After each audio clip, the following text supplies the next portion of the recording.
All right, boys and girls, I promise you, if you are in this field or just utter curiosity, you need to see this video. We're going to show you something that just happened to us, and hopefully this don't happen to you. And if it does, we're going to tell you what we did. Check it out. All right, first off, I want to show you. Okay, everything looks gorgeous. I want to tell you what happened and how we went about it, because we ain't never had this one happen to us. We've heard of it, but we ain't never had it happen. So everything's in, everything's set. Okay, we're digging everything. The vein work, it all looks spectacular. Okay, we got those back here set. I mean, perfect. Perfect. Now, here's what I want to tell you. Here you go, bro. So check this out.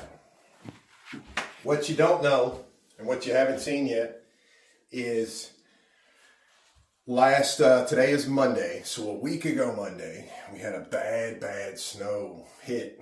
Freaked everybody out here in Kentucky. Kid you not. Caused a bunch of wrecks, caused a bunch of delays. Anyway, we didn't get our tile on Monday. So if you remember the last video, we were talking about how we pitched this floor out on Friday so it can go on and be working for us for a couple of days and come in on Monday. Anyway, moving forward, we didn't get our tile till Tuesday. We go to cut this piece and put it in.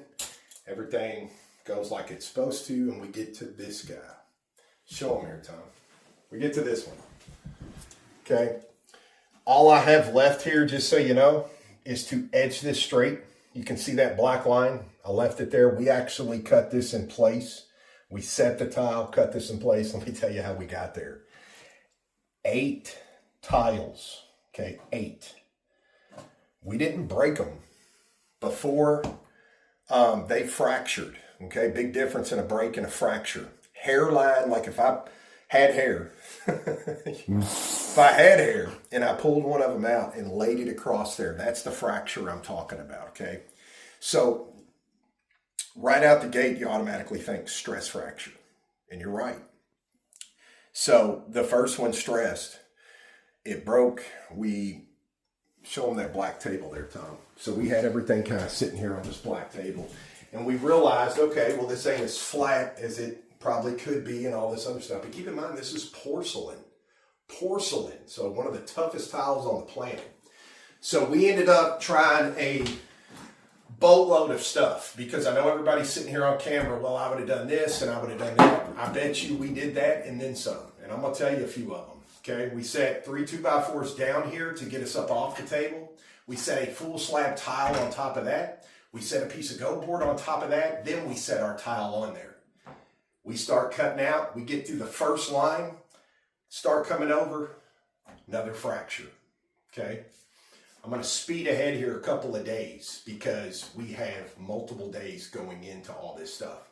We had to go back to Floor and Decor, and kudos to Floor and Decor.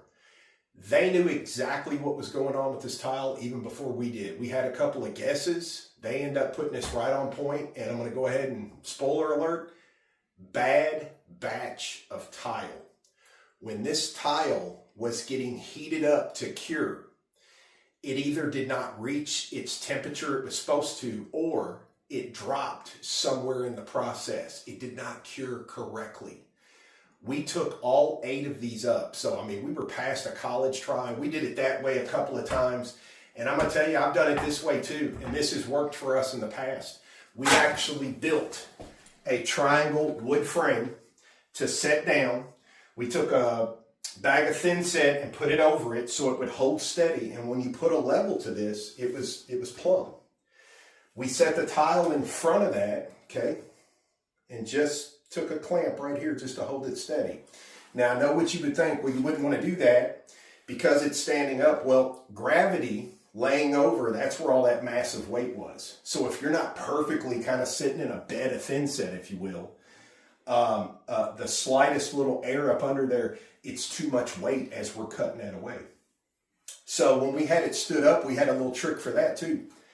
Cutting out the bottom, we used those little red tabs that you shim your tile with. Every time I would go over more. So score it and start to get in it very carefully, very slow. We would shim right behind us. We've tried everything on the planet. zipping out 4 holes in the corner before we can even get this line cut. Stress fracture. Well, it all stems back to we had a bad batch of tile. Okay, me and Tom have never had a bad batch in 13, 14 years, but we've heard of other people having it. We've had our first one. So we could have caught that a lot sooner because there was a green line. I don't know that it's always green. It could be a different color, but in other words, when you cut into that tile, it should be one solid color. If it's beige, it should be all beige. If it's a pink mauve looking color from the ceramics and all that, it should be consistent. When he pointed out that vague green little line, he knew that it did not cure correctly. Therefore, this was just breaking one after another. And let me tell you what we finally did, because we were literally running out of options. Check this out. Come here. All different kind of ways that I told you we dealt with over there. We had already thought about setting this, literally putting thin set on the wall, putting it on the back of the tile before this was ever cut out. It's marked out, going ahead and setting it. We were going to wait till the next day, but we were scared because if we go to cut that out and it fractured, this is already rock hard. So we thought what would be better, our best bet to try. We had all this thin setted just about an hour ago. We went ahead and set everything in place. This was completely covered. While it was wet, that's when we went ahead and started to drill, because everything was suctioned in behind there. We had already plumbed everything, and then we started drilling. So we drilled 4 holes, enough to stick your finger in, no bigger. Line to line, just off that line, a tad, 4 of them. Okay, once we had that, later we could take our fingers and get in here and get this piece away. Once we had the 4, we made an X, scoring an X, okay? As we started to go through, look at all these. As we started to go through, I kid you not, saw enough, about 6 inches, put about 3 of those in there, okay? Saw a little bit more, we're just feeding them up the line.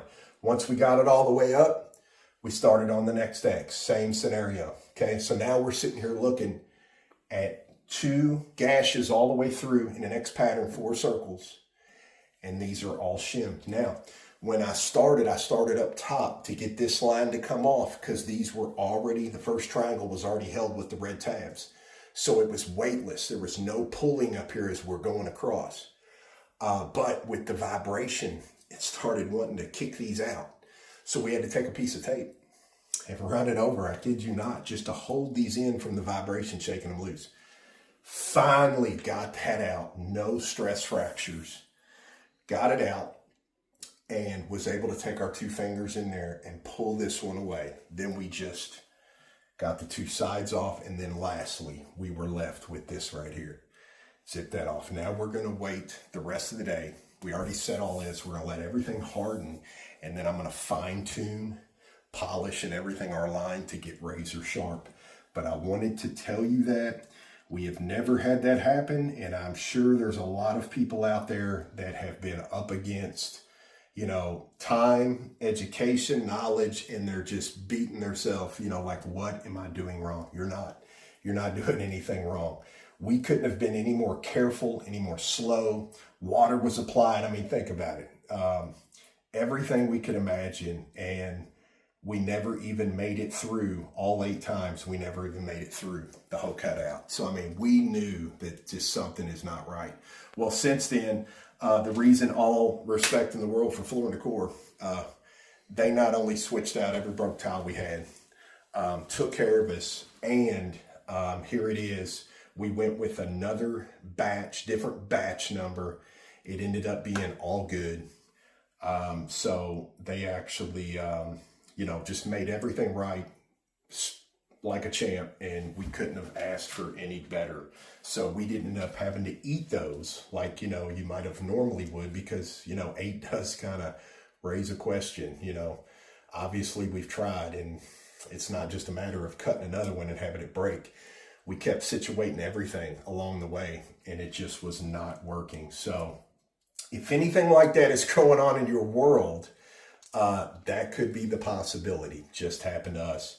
Till the next one, you guys, hope this helps somebody, and stay tuned on the next video. We're going to show you a real quick, easy way to zip these out, 3-4 cutouts in one tile on the dime every time, promise you.